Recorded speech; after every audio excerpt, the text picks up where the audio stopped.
నా YouTube channel చూస్తున్న మీ అందరికీ స్వాగతం, సుస్వాగతం.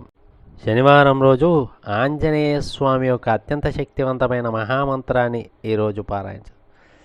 అనారోగ్య సమస్యలు మరియు శత్రుబాధలు, భూతప్రేత పిశాచ బాధలున్నవారు ఈ మంత్రాన్ని పఠిస్తే తక్షణమే ఉపశమనం కలిగిస్తుంది.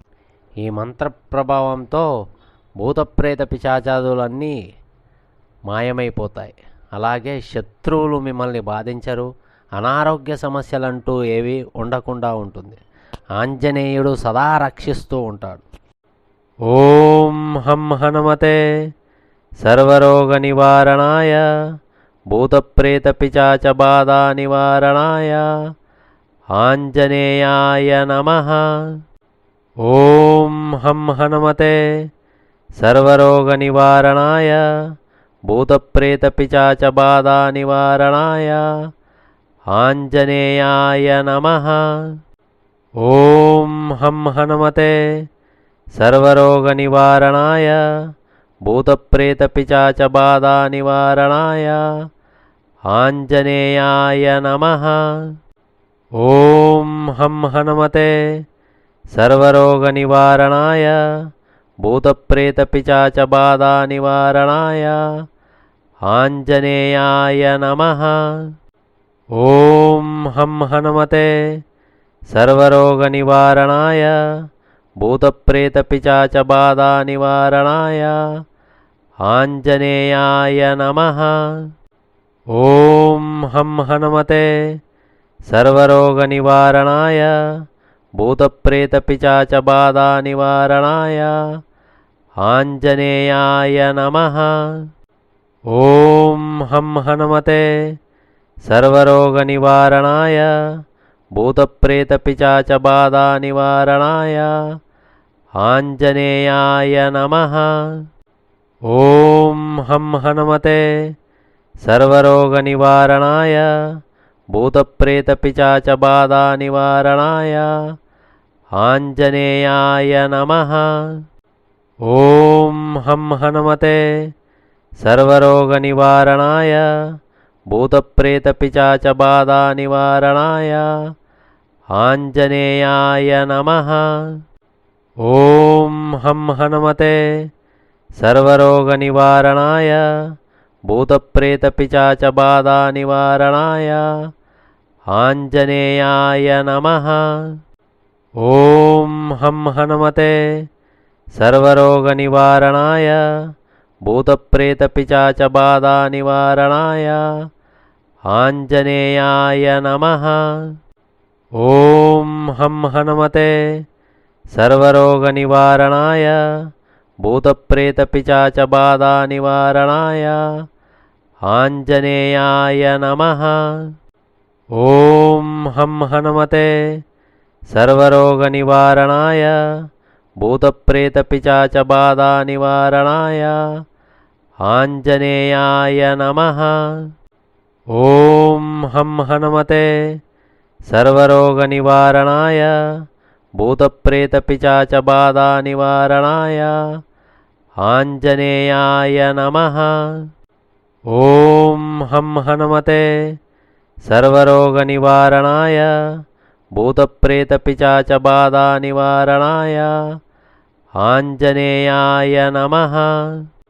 ఓం హం హనుమతే సర్వరోగ నివారణాయ భూతప్రేత పిశాచ బాధా నివారణాయ ఆంజనేయాయ నమః.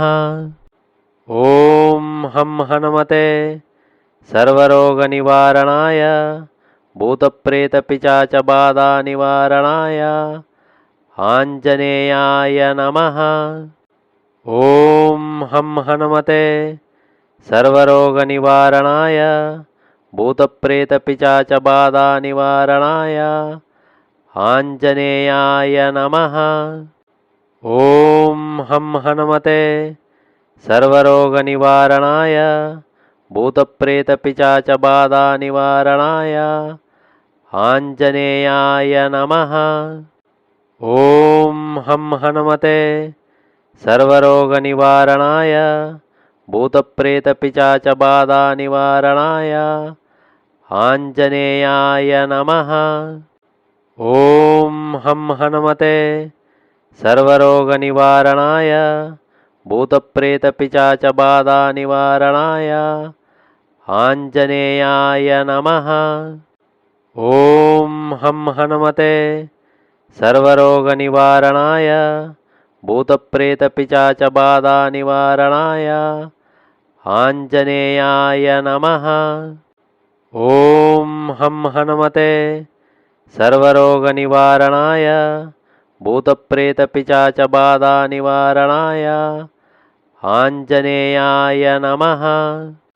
ॐ हं हनुमते सर्वरोगनिवारणाय भूतप्रेतपिशाचबाधानिवारणाय आञ्जनेयाय नमः।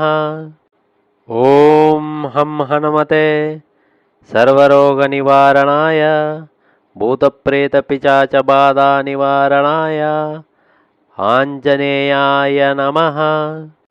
ॐ हं हनुमते सर्वरोगनिवारणाय भूतप्रेतपिशाचबाधानिवारणाय आञ्जनेयाय नमः। ॐ हं हनुमते सर्वरोगनिवारणाय भूतप्रेतपिशाचबाधानिवारणाय आञ्जनेयाय नमः। ॐ हं हनुमते सर्वरोगनिवारणाय भूतप्रेतपिशाचबाधानिवारणाय आञ्जनेयाय नमः। ॐ हं हनुमते सर्वरोगनिवारणाय भूतप्रेतपिशाचबाधानिवारणाय आञ्जनेयाय नमः। ॐ हं हनुमते सर्वरोगनिवारणाय भूतप्रेतपिशाचबाधानिवारणाय आञ्जनेयाय नमः। ॐ हं हनुमते सर्वरोगनिवारणाय भूतप्रेतपिशाचबाधानिवारणाय आञ्जनेयाय नमः। ॐ हं हनुमते सर्वरोगनिवारणाय भूतप्रेतपिशाचबाधानिवारणाय आञ्जनेयाय नमः। ॐ हं हनुमते सर्वरोगनिवारणाय भूतप्रेतपिशाचबाधानिवारणाय आञ्जनेयाय नमः। ॐ हं हनुमते सर्वरोगनिवारणाय भूतप्रेतपिशाच